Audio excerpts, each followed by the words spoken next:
Hello everyone और स्वागत है आपका आज के डेली करंट अफेयर्स पॉडकास्ट में। आज तारीख है सितंबर 15, 2025। मैं हूं जिया और मैं हूं विराट। हम दोनों स्कोर क्लेवर से आपके करंट अफेयर्स एक्सपर्ट्स हैं। दोस्तों, आज के पॉडकास्ट में हम जो करंट अफेयर्स डिस्कस करने वाले हैं वो स्कोर क्लेवर के daily banking premium current affairs PDF से लिए गए हैं।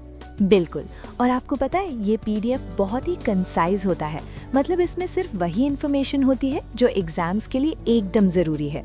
बाकी सोर्सेज के मुकाबले ये पीडीएफ 5 टाइम्स लेस बल्कि है।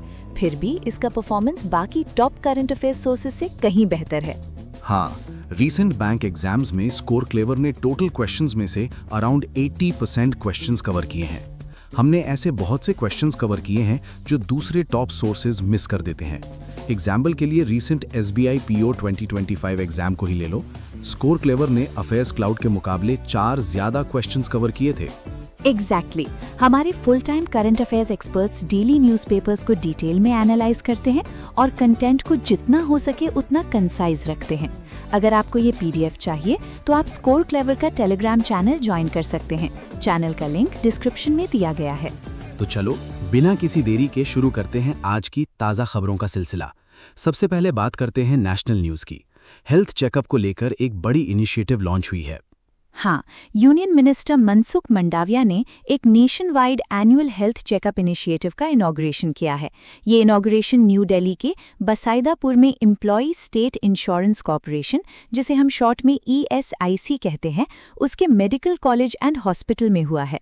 जो लोग नहीं जानते उनके लिए बता दूं कि ESIC इंडस्ट्रियल वर्कर्स को हेल्थ और इंश्योरेंस बेनिफिट्स प्रोवाइड करता है। इस नई इनिशिएटिव के अंडर इंडिया की सारे ESIC हॉस्पिटल्स में 40 इयर्स और उससे ज्यादा उम्र के इंडस्ट्रियल वर्कर्स को फ्री एनुअल हेल्थ स्क्रीनिंग्स मिलेंगी। ये बहुत ही बढ़िया कदम है वर्कर्स की हेल्थ के लिए। अब चलते हैं नेक्स्ट न्यूज़ पर, जो बच्चों की हेल्थ से रिलेटेड है। Ministry of health and family welfare ने राष्ट्रीय बाल स्वास्थ्य कार्यक्रम 2.0 गाइडलाइंस लॉन्च की हैं। ये गाइडलाइंस नेशनल हेल्थ मिशन के अंडर लॉन्च की गई हैं। और पता है ये कहाँ रिलीज हुई? चंडीगढ़ में एक समिट हो रहा था, national summit on good practices and innovations in public health care service delivery. उसी के 10th एडिशन में इन्हें रिलीज किया गया। बिल्कुल, इस रिवाइज्ड फ्रेमवर्क में नेशनल चाइल्ड हेल्थ स्क्रीनिंग और अर्ली इंटरवेंशन प्रोग्राम को एक्सपैंड कर दिया गया है। अब इसमें बर्थ से लेकर 18 ईयर्स तक के बच्चे कवर होंगे। इसमें एक 4Ds मॉडल होता है जिसके बारे में अक्सर एग्जाम्स में पूछते हैं। 4Ds मतलब defects at birth, diseases, deficiencies और डेवलपमेंटल डिलेज। RBSK 2.0 में इस मॉडल को और भी एनहांस किया गया है। अब इसमें मेंटल हेल्थ कंडीशंस और बिहेवियरल डिसऑर्डर्स की स्क्रीनिंग को भी इंटीग्रेट कर दिया गया है। आजकल मेंटल हेल्थ पर ध्यान देना बहुत ज़रूरी हो गया है, तो ये एडिशन काफ़ी इम्पोर्टेंट है। चलिए अब बात करते हैं इंफ्रास्ट्रक्चर प्रोजेक्ट्स की। Cabinet committee on economic affairs ने गुजरात के वाडीनार में एक ब्राउनफील्ड शिप रिपेयर फैसिलिटी के डेवलपमेंट को अप्रूव कर दिया है। यहाँ एक टेक्निकल टर्म आया है, ब्राउनफील्ड। जो बिगिनर्स हैं उन्हें बता दूं कि ब्राउनफील्ड प्रोजेक्ट का मतलब होता है किसी एग्जिस्टिंग फैसिलिटी को अपग्रेड या मॉडिफाई करना, जबकि ग्रीनफील्ड का मतलब होता है बिल्कुल स्क्रैच से नया प्रोजेक्ट शुरू करना। राइट, इस प्रोजेक्ट में एस्टिमेटेड इन्वेस्टमेंट 1570 करोड़ रुपीस का है और इसे दीनदयाल पोर्ट अथॉरिटी और Cochin shipyard limited jointly execute करेंगे। इस फैसिलिटी के प्रोपोज्ड इंफ्रास्ट्रक्चर में एक 650 मीटर जेटी भी इंक्लूडेड है।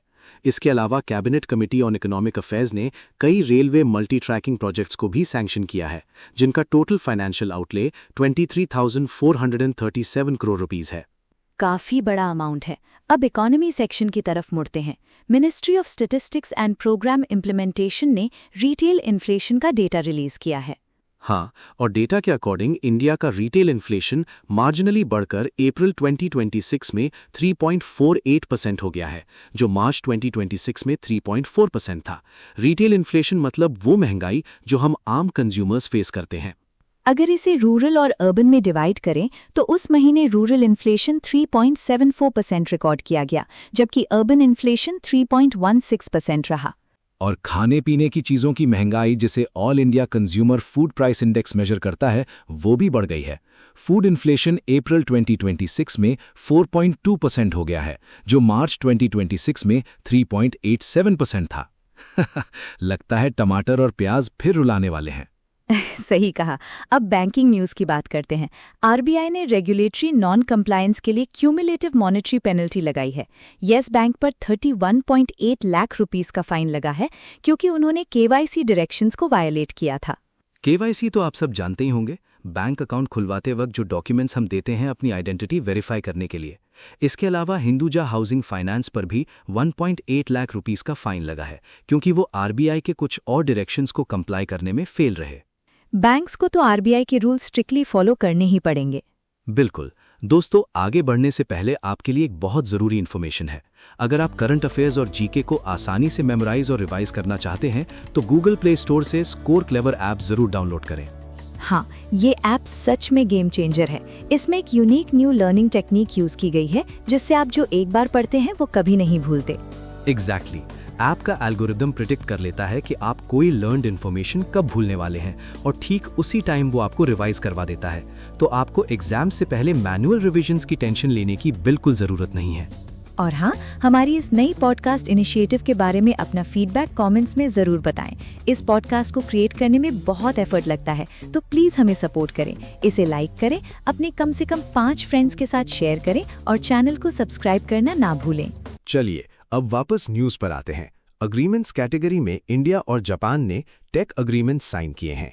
इंडिया ने जापान के साथ पार्टनरशिप की है ताकि हेल्थ रिसर्च और क्वांटम टेक्नोलॉजी में बायलैटरल कोऑपरेशन को स्ट्रॉन्ग किया जा सके। इसके लिए एक मेमोरेंडम ऑफ कोऑपरेशन साइन हुआ है Japan agency for medical research and development, Indian council of medical research और department of science and technology के बीच।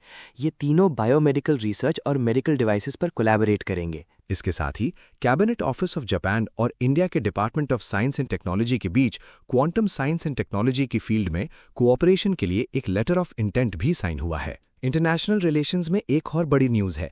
यूनियन मिनिस्टर एस जयशंकर ने जमैका विजिट किया है। ये किसी भी इंडियन एक्सटर्नल अफेयर्स मिनिस्टर की जमैका की फर्स्ट एवर बायलैटरल विजिट है। इस विजिट के दौरान उन्होंने जमैका के prime minister Andrew Michael wholeness के साथ डेलीगेशन लेवल टॉक्स की और इंडिया और जमैका ने 3 MOUs साइन किए हैं। ये MOUs हेल्थ, ब्रॉडकास्टिंग और ह्यू लॉसन शेरर बिल्डिंग की सोलराइजेशन में कोऑपरेशन एनहांस करने के लिए हैं। नेक्स्ट एग्रीमेंट मैरिटाइम सेक्टर से है। मैरिटाइम इंडिया फाउंडेशन, जो कि सागरमाला स्टार्टअप इनोवेशन इनिशिएटिव की इम्प्लीमेंटिंग एजेंसी है, उसने IIT मद्रास, IIT बॉम्बे और इंडियन मैरिटाइम यूनिवर्सिटी के साथ MOUs साइन किए हैं। इन MOUs का एम है मैरिटाइम इनोवेशन हब्स एस्टैब्लिश करना। ये अग्रीमेंट इस इनिशिएटिव को एग्जीक्यूशन फेज में ले जाने का काम करेगा। इस पार्टनरशिप के अंडर ये हब्स 36 स्टार्टअप्स को मेंटर करेंगे जो करंटली 40 प्रायोरिटी इनोवेशन प्रोजेक्ट्स पर काम कर रहे हैं ताकि इंडिया के मैरिटाइम सेक्टर के क्रिटिकल चैलेंजेस को सॉल्व किया जा सके। स्टार्टअप इकोसिस्टम के लिए ये बहुत अच्छी न्यूज़ है। अब बिजनेस न्यूज़ देखते हैं। इंडिया की पहली green methanol production facility Kutch, Gujarat में दीनदयाल पोर्ट अथॉरिटी में एस्टैब्लिश की जा रही है। इस प्रोजेक्ट को थर्मैक्स लिमिटेड एग्जीक्यूट कर रहा है सिंथेसिस के लिए और इसमें अंकुर साइंटिफिक कोलैबोरेशन कर रहा है। इस प्लांट की initial production capacity 5 tons per day होगी। यहाँ एक बड़ी इंटरेस्टिंग टेक्निकल बात है। ये facility advanced biomass gasification technology का यूज करेगी। इसमें एक इन्वेजिव श्रब होता है जिसका साइंटिफिक नाम है प्रोसोपिस जूलीफ्लोरा और लोकली इसे गांडो बावल कहते हैं। इस झाड़ी को कन्वर्ट करके ओशन गोइंग वेसल्स के लिए ग्रीन मरीन फ्यूल बनाया जाएगा। वाह, इसे कहते हैं असली जुगाड़, एक जंगली झाड़ी से सीधा मरीन फ्यूल। साइंस सेक्शन में भी एक बड़ी अपडेट है। ओपन AI ने एक cyber security focused initiative launch किया है जिसका नाम है डेब्रेक। ये इनिशिएटिव सॉफ्टवेयर डेवलपर्स और सिक्योरिटी टीम्स की मदद करेगा। AI टूल्स का यूज करके ये वल्नरेबिलिटीज को डिटेक्ट करेगा, फिक्सेस को वैलिडेट करेगा और सिस्टम पैचिंग को एक्सेलरेट करेगा। आपको याद होगा, कुछ समय पहले एंथ्रोपिक ने भी अपना advanced cyber security AI system Mythos introduce किया था, जो प्रोजेक्ट ग्लासविंग इनिशिएटिव के अंडर डेवलप हुआ था। ओपन AI का डेब्रेक उसी के बाद आया है। ओपन AI के बारे में कुछ स्टैटिक फैक्ट्स भी रिवाइज कर लेते हैं। इसके CEO सैम एल्टमैन है, हेडक्वार्टर्स कैलिफोर्निया USA में है और ये 2015 में एस्टैब्लिश हुई थी। परफेक्ट। अब बात करते हैं अपॉइंटमेंट्स की। कोस्टा रिका को एक नया प्रेसिडेंट मिल गया है। लॉरा वर्जीनिया फर्नांडिस डेल्गाडो ने कोस्टा रिका की 50th प्रेसिडेंट के तौर पर शपथ ली है। वो सॉवरेन पीपल्स पार्टी से बिलोंग करती हैं। उनका टर्म 4 इयर्स का होगा, यानी 2026 से 2030 तक। उन्होंने रॉड्रिगो चावेज रोबलेस को सक्सीड किया है। इंडिया में भी अपॉइंटमेंट की न्यूज़ है। हिमांता बिस्वा शर्मा ने 2nd कंसेक्यूटिव टर्म के लिए असम के चीफ मिनिस्टर के रूप में शपथ ली है। वो जालुकबरी कॉन्स्टिट्यूएंसी से 6th कंसेक्यूटिव टाइम इलेक्ट हुए हैं। उन्हें पद की शपथ गवर्नर लक्ष्मण प्रसाद आचार्य ने दिलाई। ये सेरेमनी गुवाहाटी के खानापारा में वेटरनरी कॉलेज फील्ड में हुई। अवार्ड्स कैटेगरी में ओपी जिंदल ग्लोबल यूनिवर्सिटी, जो हरियाणा के सोनीपत में है, उसने एक बड़ा माइलस्टोन अचीव किया है। हाँ, ये इंडिया का पहला इंस्टीट्यूट ऑफ एमिनेंस बन गया है जिसे data science council of America यानी डैस्का से एक्रेडिटेशन मिला है। बिगिनर्स के लिए बता दूं कि इंस्टीट्यूट ऑफ एमिनेंस सरकार द्वारा दिया गया एक स्टेटस है जो देश के टॉप क्लास यूनिवर्सिटीज को दिया जाता है। ये accreditation world data science and AI initiative के अंडर ग्रांट किया गया है और ये 2031 तक वैलिड रहेगा। ऑबिचुअरी सेक्शन में एक दुखद खबर है। रॉबर्ट एडवर्ड टर्नर III, जिन्हें हम टेड टर्नर के नाम से जानते हैं, उनका 87 की एज में निधन हो गया है। वो एक फिलांथ्रोपिस्ट थे और मशहूर केबल न्यूज नेटवर्क यानी CNN के फाउंडर थे। May his soul rest in peace. आखिर में इंपॉर्टेंट डेज की बात करते हैं। वर्ल्ड लाफ्टर डे मई के फर्स्ट संडे को ऑब्जर्व किया जाता है। 2026 में ये May 3 को पड़ा। 2026 के लिए इसका थीम था वर्ल्ड पीस थ्रू लाफ्टर और ये दिन 1998 से ऑब्जर्व किया जा रहा है। और इंटरनेशनल लेबर डे May 1 को मनाया जाता है। 2026 में इसका थीम था ensuring a healthy psychosocial working environment. ये दिन 1923 से ऑब्जर्व किया जा रहा है। ये दरअसल यूएसए के चिकागो में 1886 में हुए लेबर स्ट्राइक को कमेमोरेट करता है, जहां वर्कर्स ने 8 आवर वर्क डे की मांग की थी। इसे मे डे, अंतर्राष्ट्रीय श्रमिक दिवस और कामगार दिन के नाम से भी जाना जाता है। तो दोस्तों, ये थे आज के सारे इंपॉर्टेंट करंट अफेयर्स। जाने से पहले आपके लिए एक एनर्जेटिक अनाउंसमेंट। अगर आप अपनी प्रिपरेशन को टेस्ट करना चाहते हैं तो टेलीग्राम पर हमारे करंट अफेयर्स लीग क्विज को जरूर ज्वाइन करें। ये क्विज डेली रात 8 बजे होता है और इसमें उसी दिन के करंट अफेयर्स पूछे जाते हैं। समझ लो ये करंट अफेयर्स का IPL है। हर महीने एक नई लीग शुरू होती है और मंथ एंड तक स्कोर्स काउंट किए जाते हैं। जो विनर्स होते हैं उन्हें एक्साइटिंग रिवॉर्ड्स मिलते हैं। तो इंतजार किस बात का? Telegram channel current affairs league को अभी ज्वाइन करें। ज्वाइनिंग लिंक डिस्क्रिप्शन में दिया हुआ है। आज के लिए बस इतना ही। कल फिर मिलेंगे नई ताज़ा खबरों के साथ। तब तक के लिए पढ़ते रहिए और आगे बढ़ते रहिए। Bye bye, take care.